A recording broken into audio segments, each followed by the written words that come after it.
Bonjour, je suis Anne-Géraldine Lavielle. J'ai créé Entre Ciel et Terre il y a maintenant une douzaine d'années, qui propose de l'accompagnement et de la formation afin de permettre aux organisations de renforcer la coopération, l'intelligence collective et la créativité des équipes, de façon à ce que toutes les transformations actuelles puissent se passer avec plus de fluidité et d'efficacité.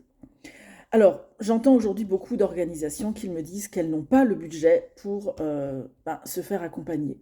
Alors, j'entends bien cette problématique et en même temps, je voudrais juste rappeler que ne pas traiter les problèmes humains peut créer des problèmes à terme. Pourquoi? Parce qu'on sait très bien, que l'humain est une source de performance comme de dysfonctionnement. Et donc, ne pas investir dans l'humain peut évidemment vous éviter de faire des investissements et donc d'avoir des coûts dans le court terme, mais à terme peut provoquer beaucoup plus de problèmes et donc vous coûter beaucoup plus cher. Tout d'abord, il peut y avoir une perte d'efficacité opérationnelle avec un stress non régulé, des conflits non résolus, un manque de coopération qui va créer un travail en silo, de la rétention d'informations et des fois même le double de travail. Sachez qu'un collaborateur démobilisé est jusqu'à 40% moins productif. Ce sont les études Gallup qui nous disent. Ensuite, il y a le turnover est inévitable.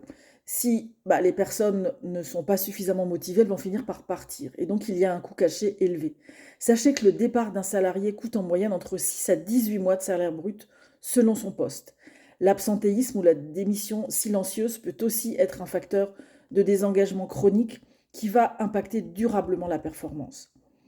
Un collaborateur ou un manager isolé, frustré, qui n'arrive pas à dire le chose, risque de perdre du sens dans son travail et d'aller vers un burn-out ou un bore-out. Il y a aussi les décisions managériales biaisées par le stress, par le manque de prise de recul. Et donc cette perte de lucidité stratégique peut faire prendre des mauvaises décisions qui peuvent coûter aussi très cher. Et puis enfin, il y a tous les projets de transformation actuels, les projets qui touchent à la fois l'organisation, le digital, l'écologique, le managérial, le culturel. Sachez que 80% des projets de transformation échouent si l'humain ne suit pas. Ça, c'est une étude qui a été faite par l'école polytechnique. En effet, il y a des résistances au changement qui vont induire des coûts cachés, des projets bloqués et donc une perte d'agilité.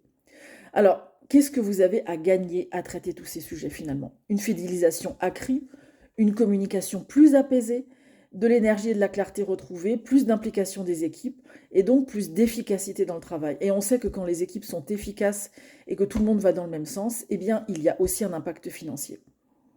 Alors, ce que je vous propose aujourd'hui, j'ai réfléchi moi-même à des solutions, des offres spécifiques pour la situation actuelle, pour que vous puissiez tout de même répondre à certains besoins urgents d'accompagnement ou de formation, et que moi, je puisse aussi vous aider, puisque c'est quand même mon travail que de contribuer à ces changements.